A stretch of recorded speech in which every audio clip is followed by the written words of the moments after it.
Welcome back to another reading and correcting with me, Kindar, the Tiger Writes, and Ty, the Tiger Supervisor. These are where I read a chapter from one of my stories and correct it as I go. If you want to listen to these live, it's every Tuesday morning, 8 a.m. Eastern Time on Twitch. And if you are looking to support me, that is on my Patreon. Today we are doing chapter 35 of Once Broken. Alex fought his way back from the darkness. He had to wake up. He had to stop them to protect Tristan. Hands held him down, voices speaking code he couldn't place. He fought against them. He needed to get up. Be calm. The words were standard, calming, but accented. You are safe. Not me. He forced his eyes open and shielded them to protect them from the expected daylight. He didn't matter. Tristan. The light was dim. Everything was blurry, and the Somalian over him had tan fur with red highlight and a vest. Not Tristan. Of course it wasn't him. Why would Tristan bother with him when he hadn't managed to kill 5 mercs? He'd left him behind as expected. Forced himself to stand, a slow process, the universe fighting him each time he moved. The world shifted around him, the code in his head unraveling. There was an ache somewhere in the back that spoke of muffled pain. He remembered being shot and touched his side. Meh. His fingers came away wet with an acrid smelling gel, the unguent. The side of his head stung when he touched it. There was motion everywhere around him, inside the house. That was where he was. Injured people lay on mats, being tended to. He turned to get a sense of the devastation, and the universe tried to send him to the floor by playing with the code controlling his body. Strong hands caught him. Alex, Rigerick said. Alex pushed him away and fought the universe himself. Adult, children, elderly, all terrified. A few had bundles with them. Families, friends clinging together. Children crying in spite of the comfort their parents provided. The house's attendant, who were busy with the injured, circulated among them, offering who weren't busy with the injured. Circulated among them, offering comfort. The person he didn't see was Tristan. Had he left already? If he had, where did Alex's priority lay? He still wore his harness, but was down to 6 knives. His gun was gone.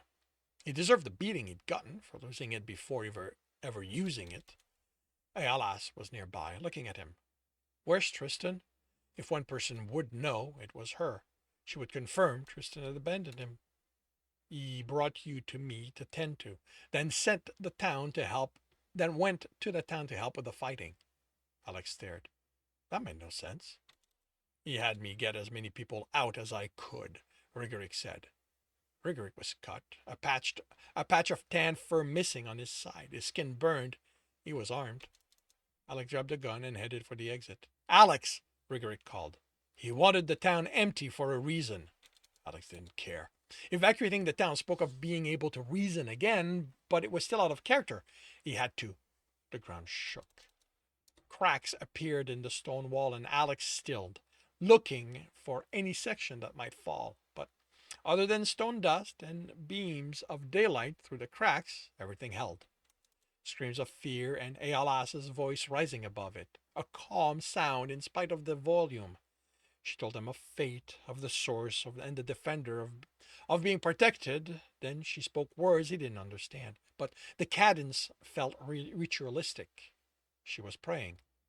He didn't need faith. He knew what this had been. The problem was that only a few things could cause explosions around the house. The hovers could, but even if all of them were parked by the house, they couldn't have caused this kind of shaking. The only thing big enough to cause this was the dropship. But if it had exploded... He shouldered the door open, and a wall of dust forced its way inside the house. The scream started up again. He covered his eyes and pushed his way through the wind until it died. Then when he opened them, he had to stop. Even at this distance, he could see the crater in the field on the other side of where the town should have been.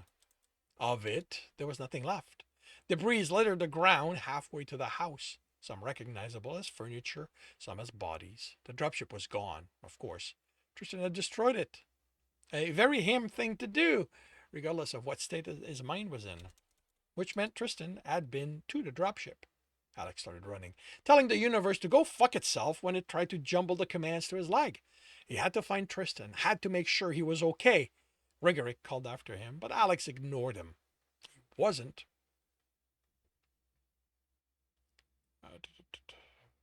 He didn't have time for that Somalian's pining.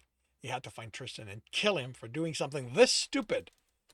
He slowed as he reached the debris, both because he had to be careful where he stepped and his battered body protested the exertion. He saw a wall stuck in a corpse, and another was partially uprooted. He could tell where the force of the explosion had weakened by the trees still standing. He picked knives off the back of bodies and called out, "Tristan?" He didn't care if he sounded desperate. "Tristan, where the fuck are you?" Any bodies that were tall and muscular, with fur that could have been deep brown, he turned over, each time dreading recognizing the feature and feeling relief when they weren't his. He didn't bother checking for life. The bodies were peppered with holes. They'd been shot, not killed by the explosion. He stopped by another partially uprooted copse while looking further towards the devastation. Nothing stood past this point. Fallen trees were everywhere. Anyone caught in that part of the blast was dead. He had no doubt of that.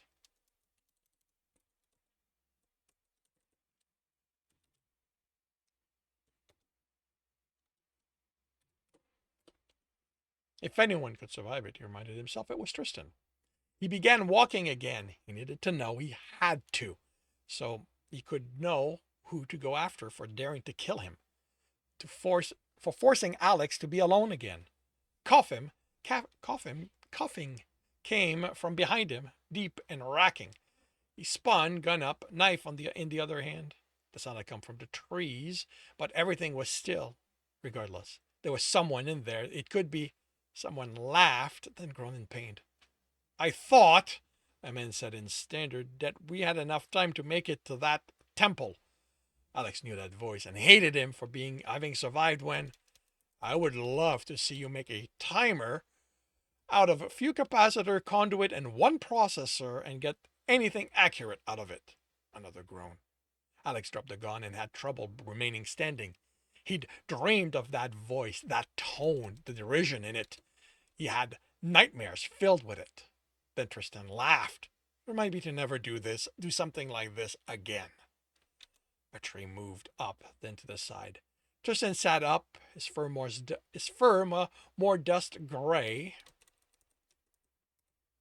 than black brown. Oh, this one's correct. Okay. His gaze fell on Alex, those deep brown eyes meeting his gray, and the dread that had begun with the laughter turned to brittle ice at the warmth in them. Tristan's smile should have sent him running away, but the universe had removed his control again. He'd been so certain the wall had been finished. He'd seen the defender in the alcove. He was certain of it. Tristan had done everything he'd been tasked with. So why wasn't he cured? Tristan stood, an arm against his wet side. Alex reflexively patted himself, looking for heals, but he didn't have his medical pack. Another reason for Tristan to abandon him. He'd grown lax in these months here. Forgot the things Tristan taught him. To never let his guard down. To always be ready to fight or run. He looked up, ready to receive his punishment, and took a step back. Tristan was already before him. "Alex." The voice was soft, caring. Alex thought he was past the point where anything could scare him anymore. But this shattered the ice in his vein. He felt himself readying to run. Coughing came from the trees. "Hate to break up the reunion," Jacoby said, "but I could use some help." A mask.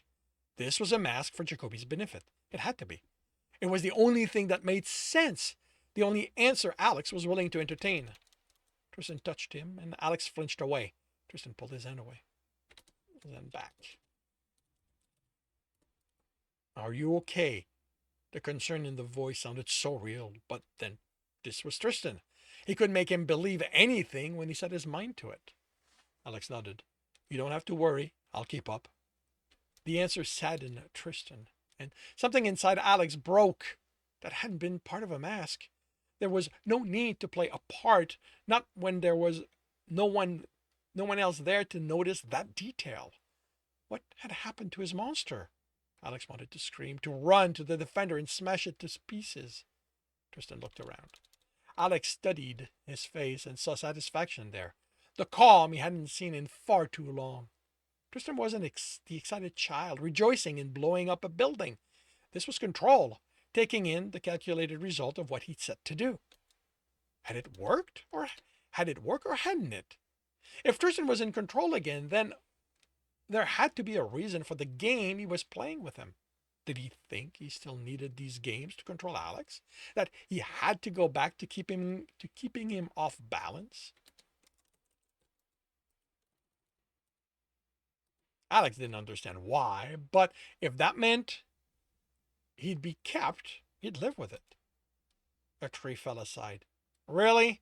Jacoby coughed. It was too much for you to help? You manage well enough on your own, Tristan answered, still surveying the damage. I manage. You can't be serious. We could have died. It's pure luck nothing punched a hole through either one of us when we were blasted through the trees. There are plenty of heals lying around for if you lost your emergency pack. Help yourself. Heals don't do any good if you're dead. Tristan smiled at Alex. It takes more than an explosion to kill me. Alex was transfixed by that smile, fear and a desire in equal proportion.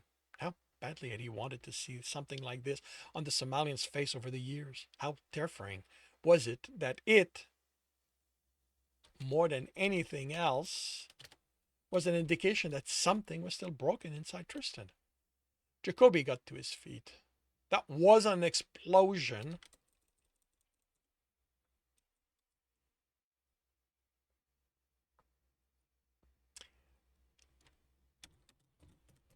That was the stuff vid shows are made about. What the fuck did you detonate? The power core. Jacoby's reply was choked off. The core? Are you fucking insane? Didn't you learn your lesson back in the city? I swear, if it causes a sympathetic reaction in the hover's core, I am going to kill you. Alex reached for the gun, but the holster was empty. Right, he dropped it. He took another knife out. Tristan gave him a minuscule shake of the head. Ease off, Jake. The hover's too far. The energy wave dissipated long before that. Tristan shrugged and gave Alex another smile. And if not, there's one in the forest me and Alex can use to leave. That one will be far enough.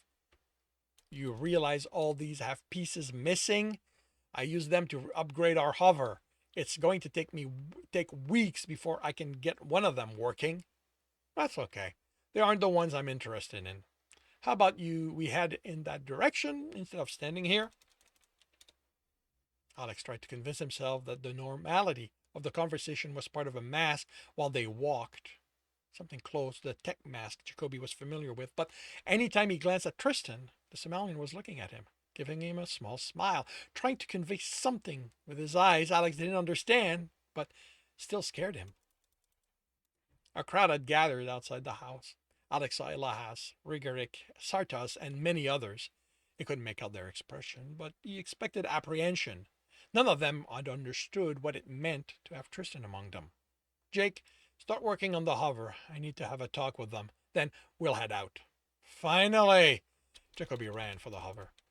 Alex watched him, then looked at Tristan, who grinned at him, grinned and shook his head in amusement. Can you do me a favor, Alex? Keep an eye on him. I don't know how long it'll take to get the hover ready, and I don't want him interrupting my discussion. Alex's inside went cold again. Asked. Tristan asked, not ordered. Why the pretense when no one else could hear? Alex, are you okay? I'm fine, he replied tersely. Don't worry, I'll keep Jacoby out of your way. Alex, with a spin, he hurried away. He didn't want to play this game, not anymore. He thought he could endure it, but it was too much of a reminder of the precarious situation he'd been in during his early time with Tristan. They'd worked through that, and Tristan had shaped him, made him who he needed. Alex didn't want the games. He wanted finality, whatever form that took. And that concludes chapter 35 of Once Broken. If you are enjoying this, please leave a like. If you want to read this book as well as the others in the series, they are available at all major e-retailer. If you want a different way to support me, that is on my Patreon, where you can get access to basically everything I've written. And if you are looking to listen to these live, it's every Tuesday morning, 8 a.m. Eastern Time on Twitch. The links are in the notes, and with that, I shall wish you a good day.